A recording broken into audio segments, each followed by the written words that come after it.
City, Russia's war in Ukraine entering month number 3 as of today, and U.S. believes Ukraine will win and is committed to helping them do so. Some headlines now. Good morning. I'm Bill Hemmer. Hope you had a terrific weekend. Hello to you. Good morning. I'm glad to be back with you. I'm Dana Perino. This is America's Newsroom. So that show of solidarity coming from Defense Secretary Lloyd Austin and Secretary of State Antony Blinken. The two made an unannounced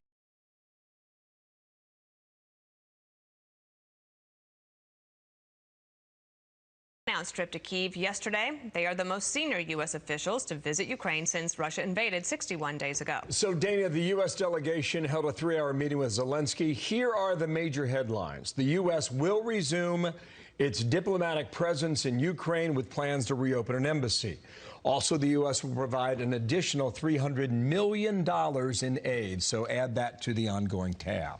Meanwhile, Secretaries Austin and Blinken giving their assessment of the evolving invasion, saying it is not going as Putin planned. When it comes to Russia's war aims, Russia is failing, Ukraine is succeeding. Russia has sought as its principal aim to totally subjugate Ukraine, to take away its sovereignty, to take away its independence. That has failed.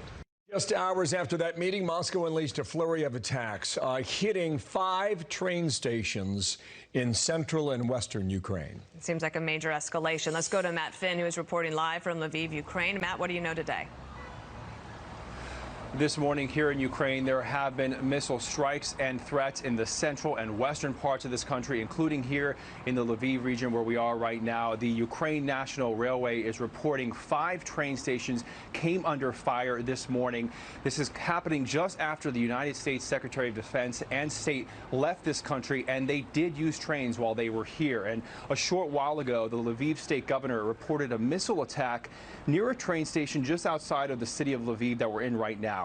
That state governor also saying that within the past 24 hours here in the Lviv region, the air defense system shot down a Russian missile that he says came from a plane, and also there was the threat of a Russian missile coming from the Caspian Sea.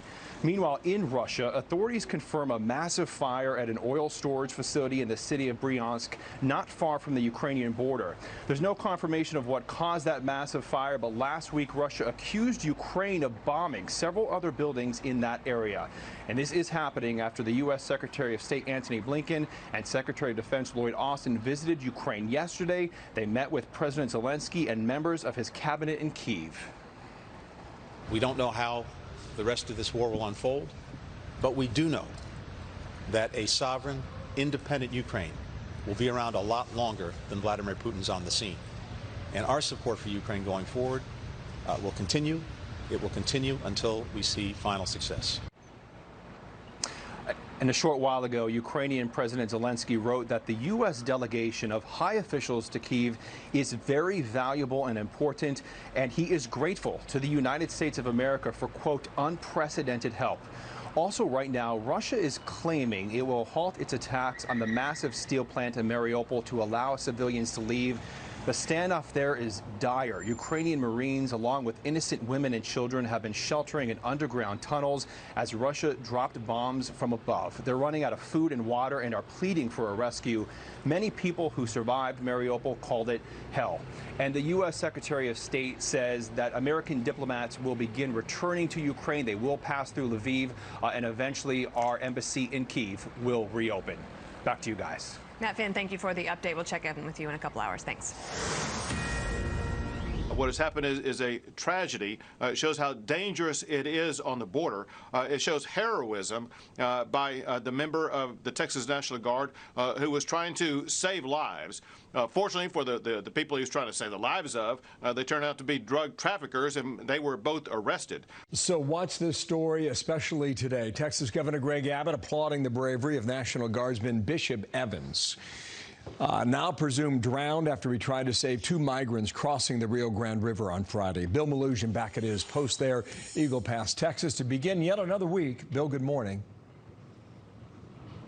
Yeah, Bill, good morning to you. Unfortunately, that soldier is presumed to have drowned, as it has now been about 72 hours since he first went into the water. His body still has not been recovered. He just flat out never resurfaced. And now we are learning more about who this soldier is. If we can pull these photos up right here, these are courtesy of his family. This is 22-year-old Specialist Bishop Evans, a field artilleryman out of Arlington, Texas. We're told he had prior service in both Kuwait and Iraq, where he supported special operations forces. He first went into the water here in Eagle Pass about 8:30 a.m. local time on Friday, trying to save 2 illegal immigrants. But as you heard, Texas Rangers later determined both those illegal immigrants were actually drug smugglers. And as you take a look at the ongoing search efforts from video we shot over the weekend, the state of Texas and federal authorities say they will spare no expense in terms of trying to find this soldier. So far, they've come up empty. All they found are his body armor, his radio, and his cell phone, which he apparently discarded at the edge of the river. But unfortunately, that soldier still has not been found, and that is why he is presumed to have drowned. But in the meantime, these illegal crossings here in Eagle Pass are just nonstop. Take a look at this dramatic video we shot right where we're standing as a group of migrants, some with toddlers, came running down the Mexican side of the riverbank right past Mexican police who were chasing them. They all jump into the water to try to get away from those police officers. They try swimming into Eagle Pass, frustrated, yelling at the migrants, "Los niños, give us the children, give us the children," so they could save them. But the migrants wouldn't hand them over. Eventually, one of the women handed a child up to the boat, but the man in the water never handed the child over. One man starts swimming away from the Border Patrol agent. So that is what agents tell us they're so frustrated by. Back out here live, they say that particular kind of incident is what sucks up their resources. That little group of less than 10 sucked up 2 Border Patrol boats that could have been elsewhere on the river, patrolling for drugs or patrolling for criminals coming across. And they say when Title 42 drops next month, you can expect situations like that to explode all along the river. We'll send it back to you. Thank you, Bill. Bill Malugin back there. More on this when we speak with Texas Republican Chip Roy. He's with a big group of Republican lawmakers at the border. They will be there today. Chip Roy joins us in Eagle Pass Live coming up in moments. First, from Sunday. Let's authorize the FTC to investigate and prosecute on price gouging. That'll help bring down prices. Let's cancel student loan debt. The president has the power to do that all by himself. I think we're going to be in real trouble if we don't get up and deliver. Then I believe that Democrats are going to lose. Senator Elizabeth Warren suggesting a failure to tackle inflation could doom Democrats in November. Let's bring in Mark Thiessen, former speechwriter for President George W. Bush. Mark, it seems like the Democrats now have all come to the same conclusion that they're in big trouble this fall, but they are not in agreement as to what should happen in order to turn those fortunes around. Yeah, you know, one of the reasons they're in such trouble is because Joe Biden took Elizabeth Warren's advice and passed a $1.9 trillion in social spending disguised as COVID relief that unleashed this inflation, and she wanted to add another $3.5 trillion on top of that. So, you know, Elizabeth Warren saying, let's spend more money so we can tackle inflation is like she's like a kamikaze pilot telling the Democrats, hey, follow me. I was like, by all means, follow her. Go ahead. Do what she says. Fuel up the jets. We're going, right? I sense a note of panic in her. Start your propellers. Yeah, I know a note of a sense of panic. It's almost as if she can't reach the inner circle of Joe Biden in the White House, and this is her way of trying to communicate with them. What do you think of that, Mark? Well, you know, her solution is wrong, but her diagnosis is right, which is that inflation is killing them. But the solution is not more government spending. It's also not to go after the energy companies for price gouging. It's to unleash American energy production, to make us energy independent again. The solution is wrong, but the diagnosis is right. But here's the problem. The reason Joe Biden's polls are collapsing is because he listened to Elizabeth Warren and the people on the left who convinced him that instead of uniting the country, he should try and be a transformational president in the mold of FDR. Americans didn't vote for a transformational president. They gave Democrats a 50-50 Senate and a razor-thin majority in the House. That's not a mandate for socialism. That's not a mandate for canceling student debt. That's not a mandate for all the things she's saying. It's a mandate for compromise. It's a mandate to work together. And that's what Americans wanted, and Joe Biden did the opposite. He tried to do all these bills with Democrats-only votes that couldn't win any bipartisan support. And I got news for him. That's ending in November. There are going to be, if Republicans take even one House, there are going to be no more Democrat-only bills. He's going to have to pivot to bipartisanship or get nothing done, or his presidency is over. So he might as well do it now while it still looks like a choice, rather than waiting until he's forced to do it in November. one of the numbers that they're looking at, of course, the poll numbers, but also if you could pull up call for number one. This is just the cost of food that has gone up over the past year. When you have meat at 15%, basically, milk at 13%, poultry as well, 13%, even your eggs at 11%. So overall food is up 8.8%. So she's looking at that number, but she was probably also hoping to get a retweet from the Chief of Staff, Ron Klain. She didn't get that. He tweeted this, however, about the election in France. He said, an interesting observation, just FYI. President Macron appears to have secured a double-digit victory over Le Pen at a time when his approval rating is 36%. He tweets, what do you think the means? That this could also be what happens with President Biden in the fall? Is that what the Chief of Staff is anticipating? I've got news for Ron Klain. Pas de la chance. No chance. It's not going to work that way for you. Look, the differences between France and America are massive. I mean, first of all, it's a multi-party system. So this would be as if you had like a far-right party that replaced the GOP on the ballot. They don't have an electoral college. Le Pen has never gotten more than 41% of the vote. And the fact that she even got 41% is remarkable. And so if they're counting on a Le Pen, as their opponent, then they've got another thing coming. But it also is a warning to Republicans, which is that we need to make sure the way Macron was able to win is he made the election a referendum on Le Pen. There were a lot of voters who were unhappy with Macron, didn't like him, but voted against her. And that's how Joe Biden won in 2020. We need to make sure that both the 2022 midterms and the 2024 election are a referendum on Joe Biden. We need to make sure it's a referendum on the worst inflation in 40 years, the highest gas prices on record, the worst crime wave since the 1990s, the worst border crisis in American history. If Republicans do that, then they will win both of those elections in short order. The only way Republicans can lose is if we allow the Democrats to make the election a referendum on us by nominating someone who would distract away from Joe Biden's disastrous presidency. Mark, always nice to see you on a Monday. Merci, monsieur. Have a great week. And, we will talk to you later in the week. Pas de problème. Au revoir. Oh, there he goes. New reports that Elon Musk is going to own Twitter. Stand back, everyone. Major headline an hour ago. Why the social media giant may finally decide to hand over the wheel. Coming up in minutes. And it's a tale of two cities as violent crime wreaks havoc on big cities run by liberal leaders. We talked to one Republican prosecutor whose tough on crime stance is actually bringing safety back to her streets. Also, Joe Biden claims he knew nothing about his son Hunter's overseas business dealings. There is a White House visitor log that may suggest otherwise. So what did Joe really know? What were these meetings? You know, what was Eric saying to Joe? What was Joe saying to Eric? Is reportedly close to a deal to sell itself to Elon Musk. The social media giant taking another look at the tech billionaire's takeover bid after he lined up more than $46 billion to acquire the company and take it private. Kelly O'Grady from Fox Business live in Los Angeles with more. Hi, Kelly. Hi, Dana. Yeah, in a stark turn of events, Twitter is reportedly poised to accept Elon Musk's best and final offer of $54.20 per share. They're in the final stretch of negotiations, and a deal could happen within the next 24 hours. Now, the company was set to decline Musk's offer, even putting in place a poison pill to block him from increasing his stake. But after meeting with the billionaire yesterday, and after pressure from Twitter shareholders to take the deal, the board was running out of options. Elon Musk announcing last week that he secured over $46 billion to finance the deal, and even meeting privately with shareholders to convince them to back him. That obviously puts Twitter under a lot of pressure. Now, what shareholders are willing to accept, though, depends on their investment strategy. We spoke to a number of short-term investors this weekend, and the prevailing theme was they want Twitter to take the current deal. A few shared a complete lack of confidence in new CEO Parag Agrawal and noted the stock had been dropping until Elon made his announcement.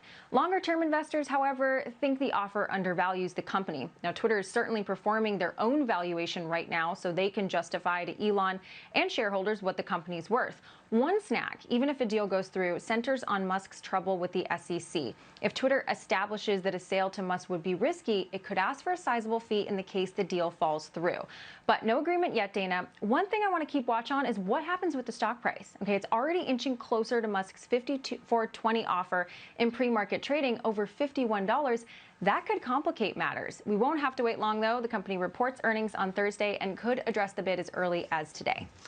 Kelly O'Grady, everybody's watching this story. You'll be busy today. Thank you very much. She's going to have her work cut out for her. Yes, she is. I think he's going to win. I think it's pretty clear right now, and money talks, right? Oh, I was just going to say that. Oh, I'm sorry. Good phrase, anyway. Money talks. talks.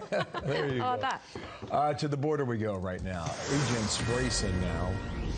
Agents bracing for a new wave of migrants to flood the U.S. when Title 42 ends in about a month, and now a growing number of Democrats are sounding the alarm. Here is one of them along the border. This message of lifting Title 42 is going to go straight to the criminal organizations. And remember, the last 6 months, there were over 1 million encounters, and doesn't even include the getaways.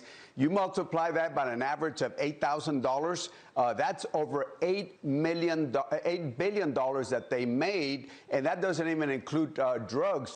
So that is Henry Cuellar, and this is he's the Democrat.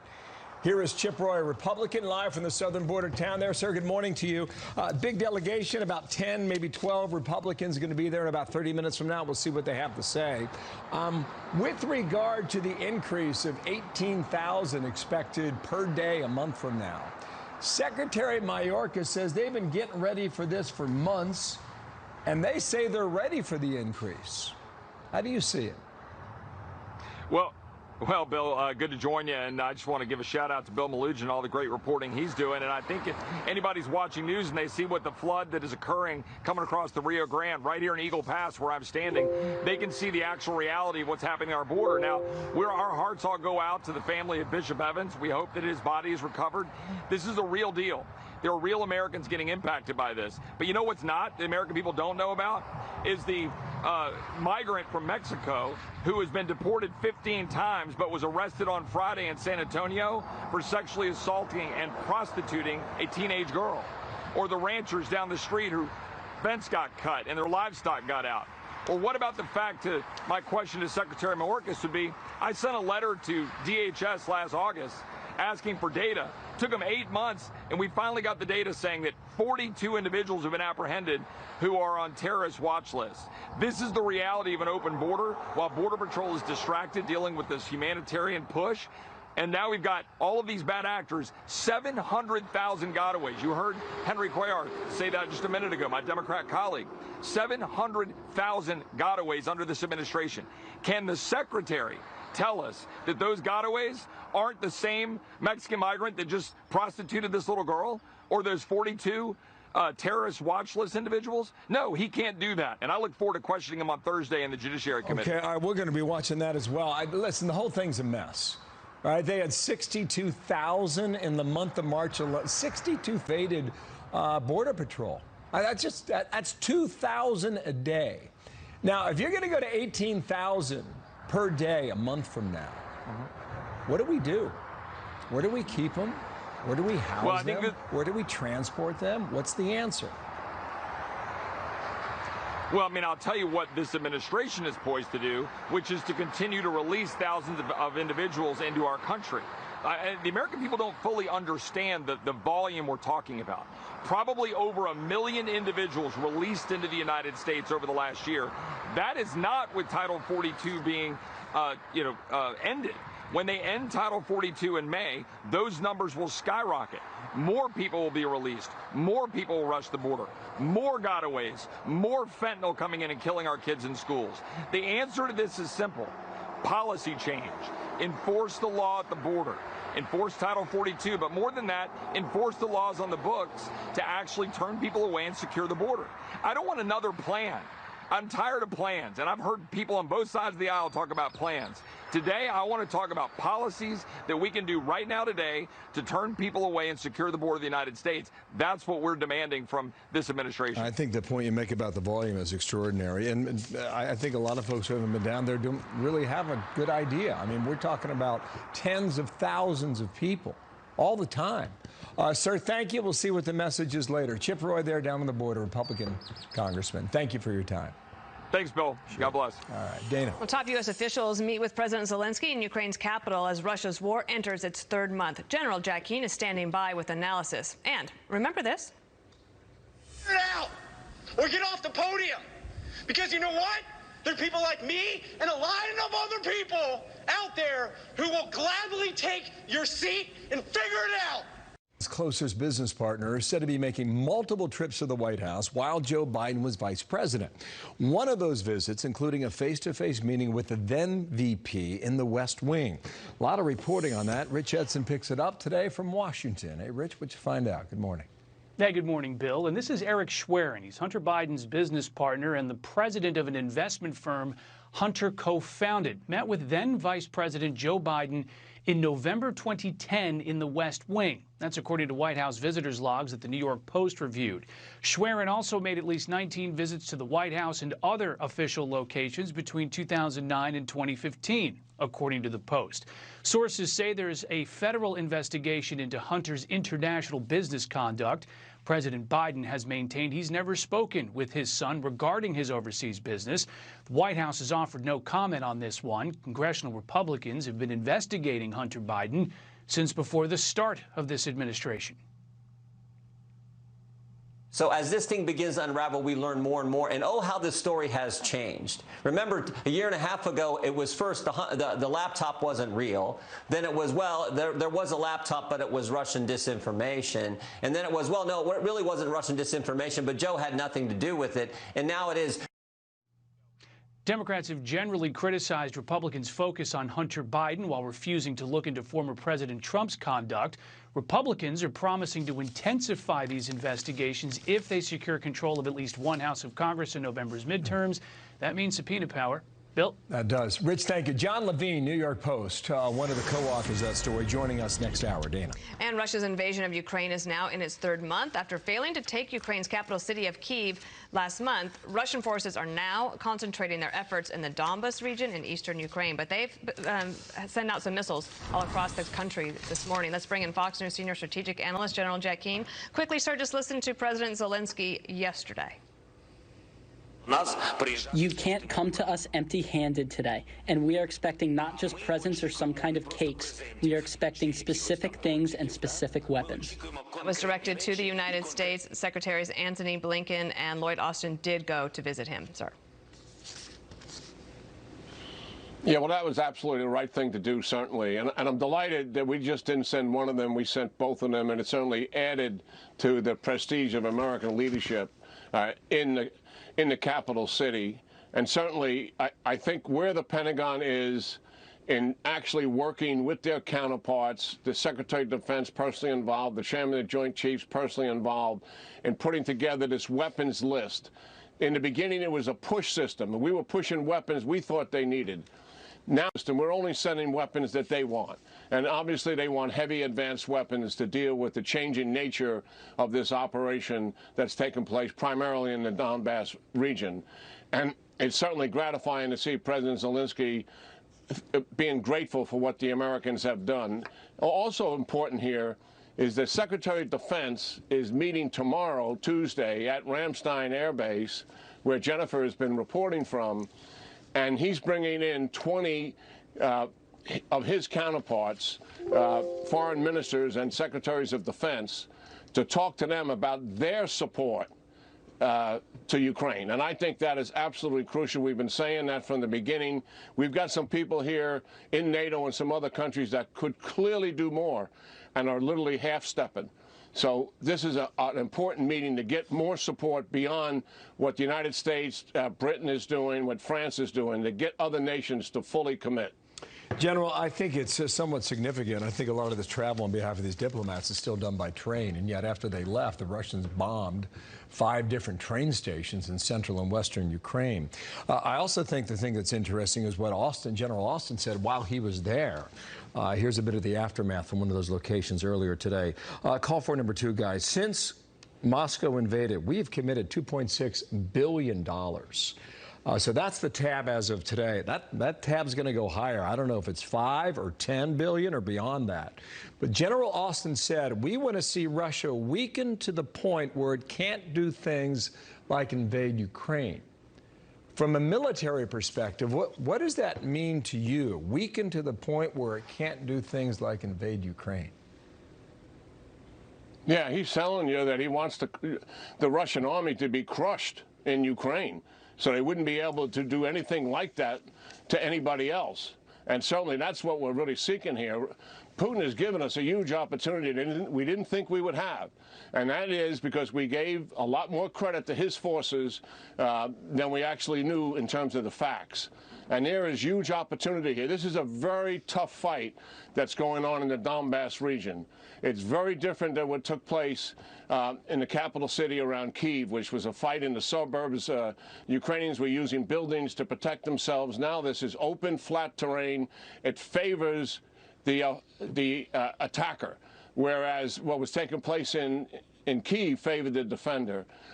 And that's why these weapon systems are really crucial. Bill, the thing that concerns me the most is the Russian artillery. They have lots of it, and their ranges are longer than Ukrainians, not with all of them, but with some of them. And that's why we need to get artillery in there, because artillery can kill artillery using counter-battery radar to find it. And also those drones that we're requesting, they can also take down artillery. We've already seen that the maneuver forces of the Russians are somewhat incompetent, and that's why they've only made small gains.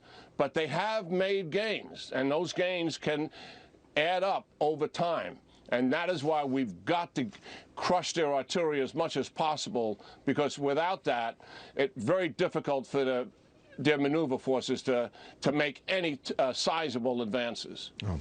It is a statement that's getting a lot of headlines. General, thank you. It's good to see you. Thank you. Jack King, thanks. So I got a Fox News alert over the weekend. A fixture of the Republican Party, former Utah Senator Orrin Hatch, passed away. He was 88 years old. Hatch was the longest-serving senator of the Republican Party. A devout Mormon, he overcame poverty to lead America on anti-abortion legislation and health care for children. While on the Senate Judiciary Committee, he helped secure a conservative majority for the U.S. Supreme Court. Orrin Hatch is survived by his wife and 6 children. What a life he did live. Huh, Dana? I really, really admired him. I had a chance to do a roast of Stephen Colbert. This is years ago in Washington. It was to raise money for spina bifida, and he was so funny. Really? But gracious and funny. You know, he could sting you, but it didn't hurt that bad. And I also think a real tribute to him is the staff that he had. Like, there are Orrin Hatch staffers all throughout the country that are mourning today. Of course, our good friends, the Whitlocks, are 2 of those, and really wonderful man. He'll be missed. Yeah, there was an interesting piece over the weekend about his relationship with Senator Kennedy. Yes. Did you saw that? Yes. They getting these knockdown, drag-out, verbal fights in the office, and I mean, everybody could hear it. But once they had concluded their debating, they... It's kind of like us in the commercial break. They were pretty chummy after that, right? I still think we should, we'll air the commercial breaks and see what that happens. But they might not be as fun. Orrin Hatch will be missed, age 88. Rest in peace. Right. Well, a disturbing scene in Chicago as police find 4 dead bodies in the city's waterways in a matter of days. And as progressive policies put criminals back on the street in Democrat-led cities, meet one Republican prosecutor whose crackdown on repeat offenders is driving crime in her city down. How she did it. We cannot afford more crime in the streets